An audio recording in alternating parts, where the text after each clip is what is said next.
Misfits Audio is somewhat proud to present The Administration, a series written and created by Mike Murphy and starring Joe STOFKO as President Richard Duncan and Peter KATT as his Chief of Staff, Mergatroid.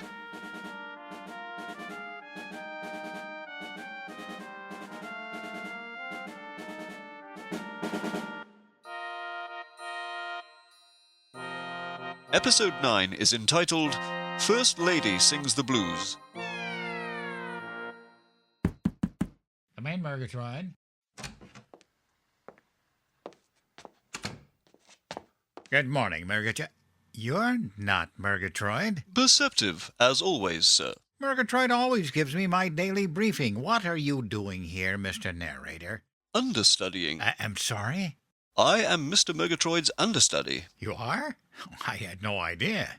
Truer words were never spoken. I understudy for him, Andy Richter, and Honey Boo Boo. Does everyone in this series have an understudy? We do. So, I have an understudy. Correct. Oh, I wonder who my understudy is. Brad Pitt, George Clooney, Helen Hunt? None of the above, sir. Your understudy is named Sparkles. I don't believe I've ever met him. Chances are against it. He's a Clydesdale foal living in Maryland. My understudy is a horse? A foal, sir.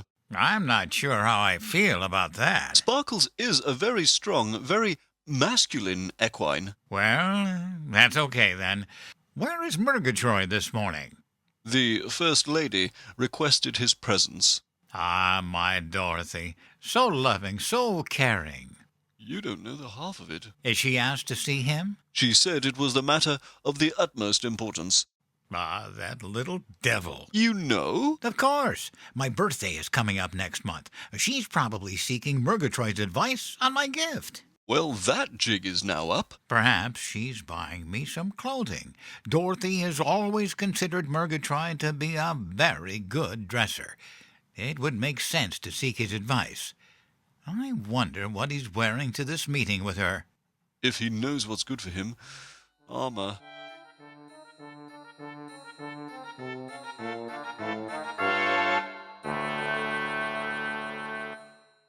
Get a grip, Mergatroid. She's just a woman.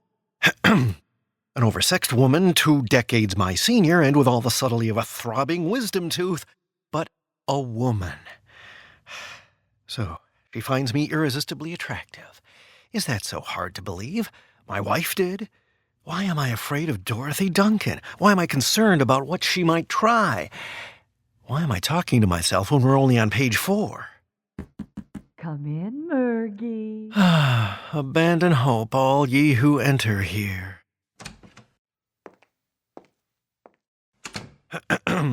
You wanted to see me, Mrs. Duncan? Most certainly. You look different. Different? Yes, from the last time I saw you. Have you lost weight? Had your hair cut? No, I'm still me. Don't get me wrong. I like it. I like it. Mrs. Duncan, please, you're wrinkling my suit coat. Then why don't you take it off? Be comfortable. I'd rather be clad. Why do you make this so hard for me, my pet? Mrs. Duncan, I am not your... What's this Mrs. Duncan stuff? My friends call me Dorothy. So you've mentioned. Can't you see that I've been throwing myself at you for years? All too clearly. Can't you feel that flame that burns between us? That's my high blood pressure. You don't find me attractive? This is hardly... I've always tried to keep myself presentable. You've done well. Murky, that's the nicest thing you've ever said to me. Kiss me. I'm a married man. And I'm a married woman. It's more fun that way. Your husband is the president, my boss. He doesn't have to know. We can keep this our little secret. Nothing is secret in Washington.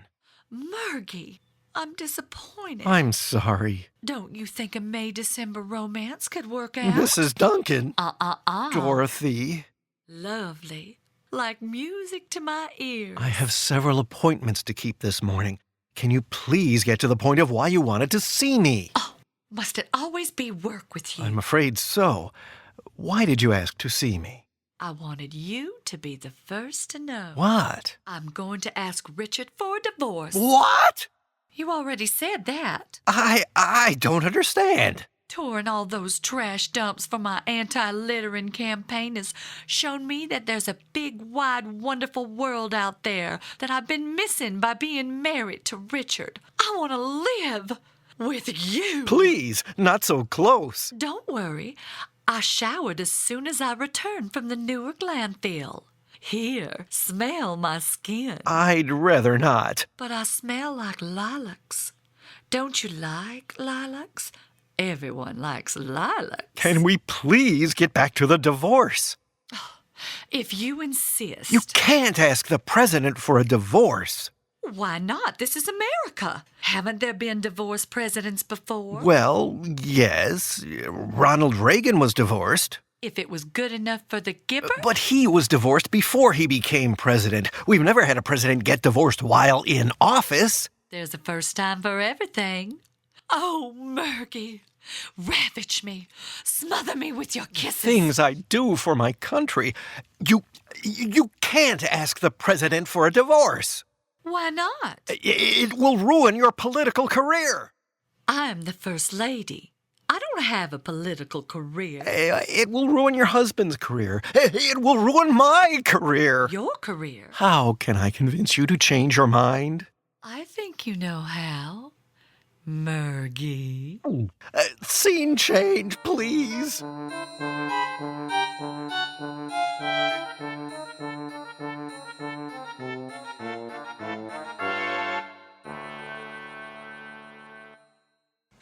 Thanks for coming. How did the president's briefing go? Uneventfully. That's surprising. How did your meeting go with Mrs. Duncan? Not well. She wants to divorce the president. Oh, my. You're not just whistling Dixie, brother.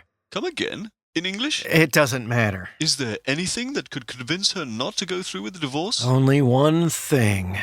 A silver bullet? I wish. She said she wouldn't go through with it if you what? The big what? The horizontal mambo? Yes. You can't. Tell me something I don't know. I'm a married man. Not to mention that the very idea is icky. There must be another way out of this. She's been after you for some time. You must have thought Mr. Duncan was quite the political commodity to put up with his wife's advances all these years. Well, not really. Then why? It's kind of embarrassing. More embarrassing than the thought of wrinkling the sheets with the First Lady? Please don't say that. Tell me. Have you ever heard of the Three Stooges? Of course. I was always a big fan of Shemp. Shemp? No one likes Shemp. I do. Give me Curly any day. To continue. There's an episode where two professors make a bet that the Stooges can be turned into gentlemen by the use of science. It doesn't turn out well. What a pie fight! And you made a similar bet about the president. With an old schoolmate of mine. I bet him that I could pick any politician and through my skill take him to the highest office in the land. Once the president completes his first term, I get my money. How much? That's not important. Of course it is. How much will you win? $1. $1? It was a gentleman's agreement. We were really broke back then. I suppose you have a frame already picked out for the bill. Well, yes. But I have more important problems right now. I can't sleep with the First Lady. Obviously. My wife would kill me, and Mrs. Duncan would lord that secret over my head for whatever she might want in the future. Maybe a sequel. God forbid. But if I don't do it, she'll get the divorce and the president will be ruined, both politically and personally. You know how he adores her. He is oblivious to her cougarness. I need your help. Me? We're both men of the world. How would you handle this? You cannot sleep with her. Agreed. She might kill you after mating. That's not funny. I have it. Leave it to me. What do you have in mind? I can't tell you. You need to trust me. Do you? Not really, but to get out of this, I'll try anything.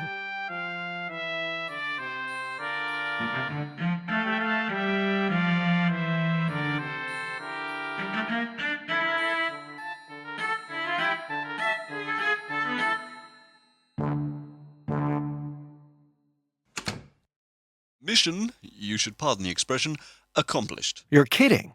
Not at all. Mrs. Duncan no longer wishes to sleep with you or divorce the president. How did you convince her? I reminded her of all the power and luxury she'd be giving up in a divorce, and how she would most likely be painted by the Beltway press as the bad guy. That worked? I spoke in very measured tones, and she believed me. How did you convince her about me? After she accepted the idea of everything she'd lose in a divorce, that fatal attraction fell by the wayside. Ah, thank goodness. Also, I told her you're gay. What? Gay. G-A-Y. As in, don't like girls. You? It seemed the only logical way to get her off your back, or any other part of your anatomy. But I'm married. She knows that. A clever ruse. I informed Mrs. Duncan that your so-called wife is actually your cousin, and, being from the south, she believed me. Do you and your lady love plan on having any children soon? Maybe. Why? If so, please give me some advance notice so I can write their official backstory. I can't believe you did this. You didn't even ask me. I neither asked nor told. Would you have given me your permission? Of course not. Which I knew. I thought it time for bold action, as this plot thread was getting rather tiring. You got your inspiration for President Duncan's candidacy from the Three Stooges.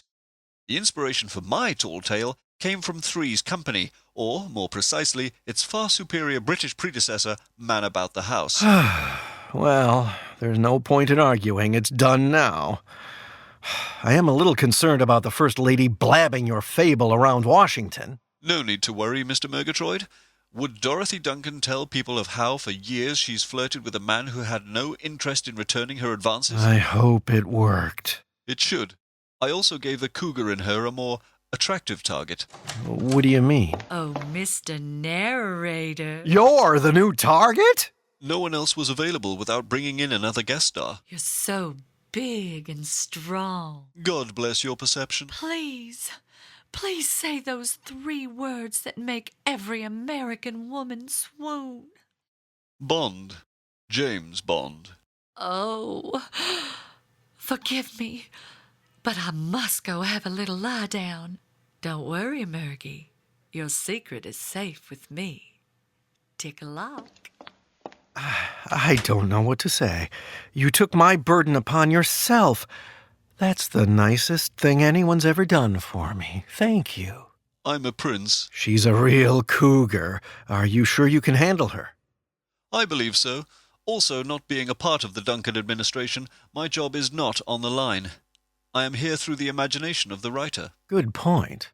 I hope he never decides to place me in a compromising position with Mrs. Duncan. I doubt he would, but you may want to shoot him an email just in case. Good point. I will do my absolute best to resist the First Lady's advances. However, if my resolve flags, I trust you will inform Mrs. Duncan of the murder charges I am currently facing in 5 states. You are?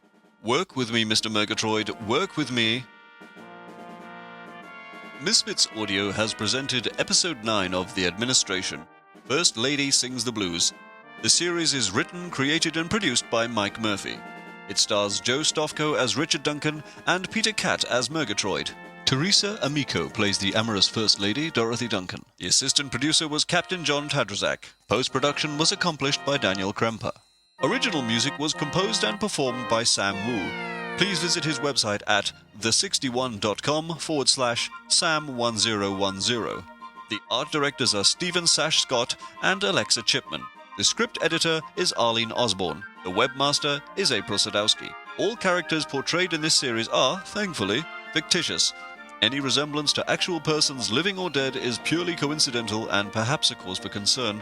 This has been a production of Misfits Audio, copyright 2013. All rights reserved.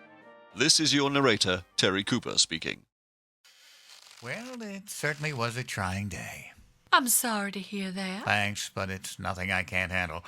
After all, I'm a professional. You certainly are. How was your day? Unusual. You want to tell me about it? Some other time, perhaps. You don't have to tell me. I know what you were up to. You do? Yes, and I approve. Really? I've been thinking of asking Mergatroid for some pointers myself. You have? Who better to learn from? You want to learn about I it? certainly do. I think it might help me with some votes in the next election. It's never too late for this old dog to learn some new tricks. Unfortunately, with my schedule, I won't have much time for lessons. Maybe Mergatroid could give me a crash course, some hands-on experience. If that's what you want. Yes, ma'am. With Mergatroid's help, you and I will soon be the most fashionable first couple Washington has ever seen. Oh, you're talking about his fashion sense. What did you think I was talking about? Nothing. My dear, I'm touched that you would seek Mergatroid's advice in buying me some clothing for my birthday. You figured it out, huh? I did. Please remember, though, that I get a wardrobe allowance with this job. Maybe clothing wouldn't be the best birthday present. You might be right. How about I get a present for your teddy bear? A full dress suit for Mr. Woggles? Oh, he'd like that. You wouldn't feel slighted? It is your birthday, after all. His isn't until November? August. You wouldn't be upset. Not at all. A suit will make Mr. W happy, so it will make me happy. Then that's what I'll do. Oh, not so loud. He'll hear you, and the surprise will be ruined. Mum's the word. Good night, Mr. President. Good night, Mrs. President. Double-breasted. I'm sorry? Mr. Woggles would like a double-breasted suit best. It'll hide his little teddy tummy. I'll make a note of it. I'll leave the lights on until you come back. A mental note. Turn the lights off, sweetie. But your note... I'll remember. You're not going to get out of bed to write it down? No, I'm not. Maybe I should. I have some very nice embossed paper in the Oval Office, and I could... Good night, honey. You're sure about this? About the suit or the remembering? The second one. Yes. Now please turn off the light. I need to get some sleep before I revisit that landfill in Newark tomorrow. Of course.